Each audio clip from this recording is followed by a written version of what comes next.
جب حضرت نوح علیہ السلام کشتی بنا رہے تھے تو ایک مومنہ بوڑھی عورت روز اللہ کے نبی کے پاس اپنی گٹھڑی لے کر آتی اور کہتی، اے اللہ کے نبی، کب کشتی روانہ ہوگی؟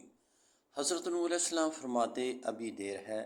وہ عورت شام تک بیٹھتی رہتی اور پھر اٹھ کر چلی جاتی۔ ایک دن حضرت نوح علیہ السلام نے فرمایا کہ اے عورت، جب جانا ہوا تو تمہیں بتا دیا جائے گا۔ یہ عورت واپس چلی گئی اور انتظار کرنے لگی کہ کب نوح علیہ السلام بلائیں گے۔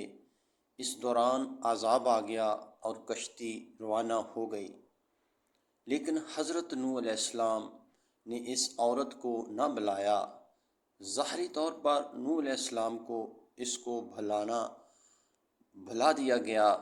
جب طوفان تھما تو ایک دن حضرت نوح علیہ السلام کے دل میں محبت اٹھی کہ شہر کو دیکھوں۔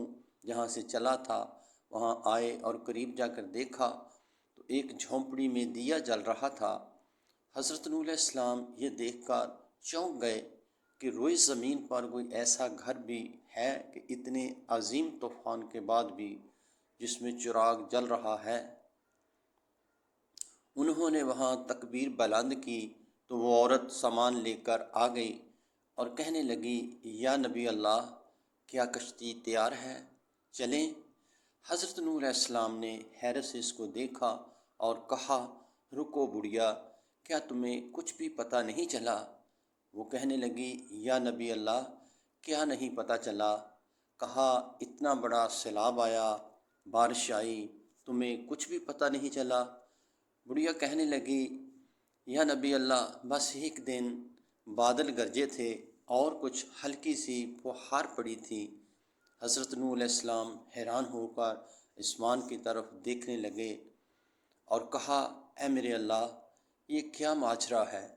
اللہ تعالیٰ نے حضرت نوح علیہ السلام پر وحی بھیجی کہ اے میرے پیارے نبی، اس عورت کے دل میں چونکہ تمہاری محبت تھی اور تم نے اسے پابند کر دیا تھا، اور چونکہ تمہارا اس سے وعدہ بھی تھا کہ نجات کی کشتی میں اسے لے جاؤ گے، تب جب کہ تم نے اپنا وہ وعدہ پورا نہیں کیا، لیکن اے نوح علیہ السلام، میں تو تمہارے وعدے کا ذمہ دار تھا، اس لیے میں نے اس بڑھیا تک عذاب پہنچنے ہی نہیں دیا۔